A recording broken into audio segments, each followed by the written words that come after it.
Dear students, today we are going to start with the chapter Coal and Petroleum. While understanding this chapter, the first thing you need to know is about the natural resources. So, what is natural resources? We have many things surrounding us that is gifted by the nature to perform our daily needs. Among them, you can find the plants, the minerals, the soil, the water. These are present surrounding us naturally, and we also depend upon these materials for sustaining our life, right? How? We find the ponds, the plants surrounding us. We take the water from the ponds or from the rivers for our daily needs, for drinking, for doing our daily household works, right? So all these things are included under the natural resources. Resources means the materials that is useful for our basic life, and these are present naturally, so these are known as the natural.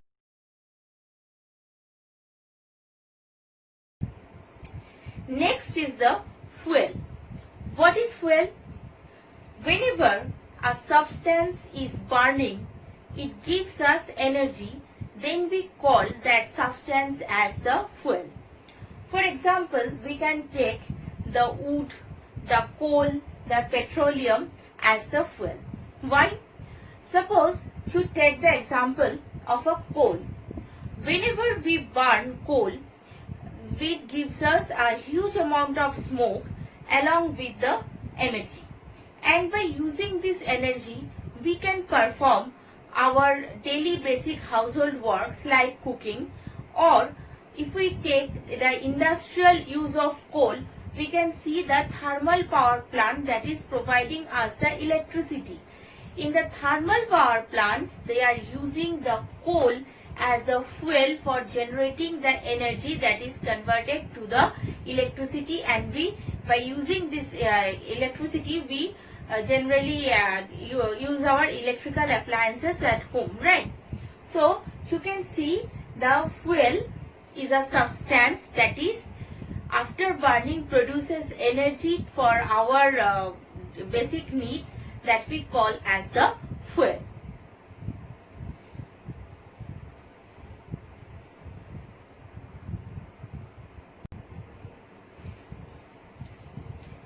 Now students, we will focus on the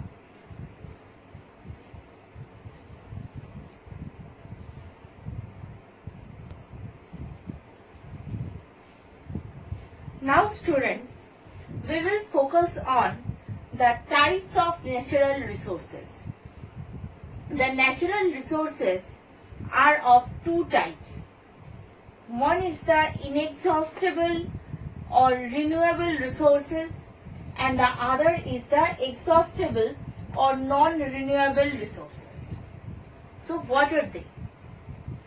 Inexhaustible or renewable resources means the resources that can be renewed, or in other words we can say the resources that never ends up or that never ends. We call that resources as the inexhaustible or renewable resources. For example, you can take the solar energy, the air. These are all the inexhaustible resources. Why? Because they are present in plenty of amount, and if we use it for in a large amount of quantity,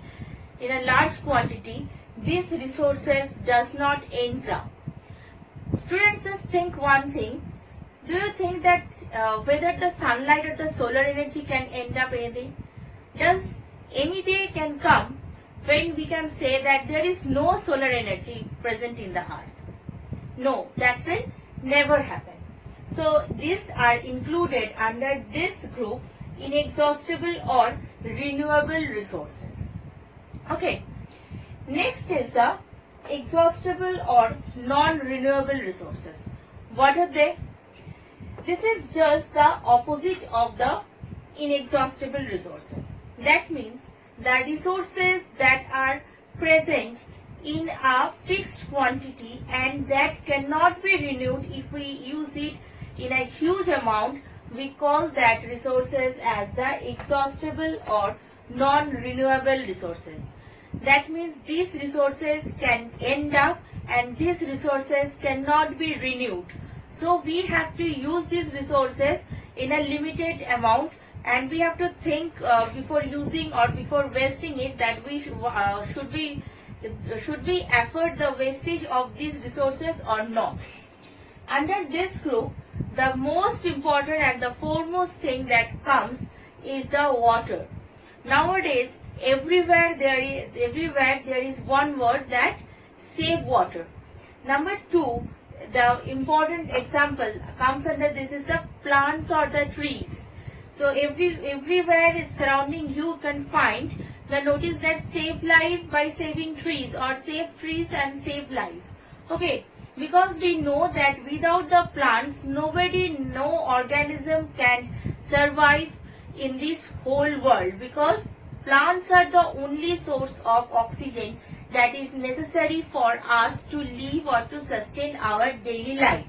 And the next important thing is the water. And we are wasting this water in a huge amount. And nowadays it has come to such a cautionary percentage that the scientists are saying that within 20 to 25 years the whole world there will be no water for drinking purpose. In this context, I want to say that water is present. Our earth consists of three-fourth portion of our earth is consisting of the water. Only 1/4 is land. I think all of you know. Now, among this water, only a small percentage, like 1% of water is for drinking purpose, or we can use it for drinking purpose. The rest of the water is saline water. There is no fresh water, and we are talking about those 1% of water. We people, we human beings are wasting this water in a nowhere manner, and nowadays the limit has come that there will be no water for us to drink. This is going to happen in the near future. Okay, so one thing everyone should be cautious of, that don't waste the water.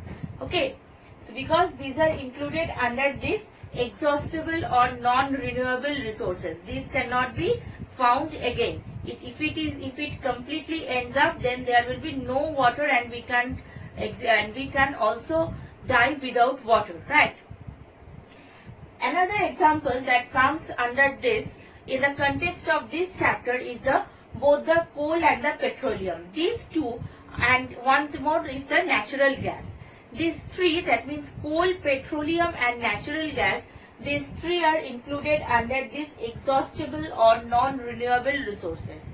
These resources once ends up, it will never come back, or it might come back after millions and millions of years.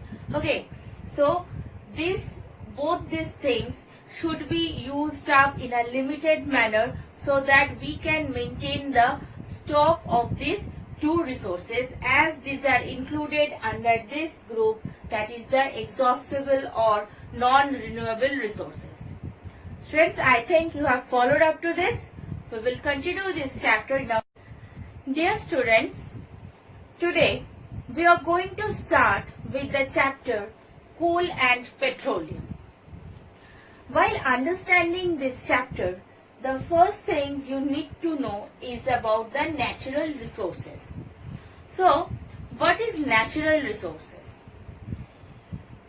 We have many things surrounding us that is gifted by the nature to perform our daily needs. Among them, you can find the plants, the minerals, the soil, the water. These are present surrounding us naturally. and we also depend upon these materials for sustaining our life, right? How? We find the ponds, the plants surrounding us. We take the water from the ponds or from the rivers for our daily needs, for drinking, for doing our daily household works, right? So all these things are included under the natural resources. Resources means the the the materials that is useful for our basic life, and these are present naturally, so these are known as the natural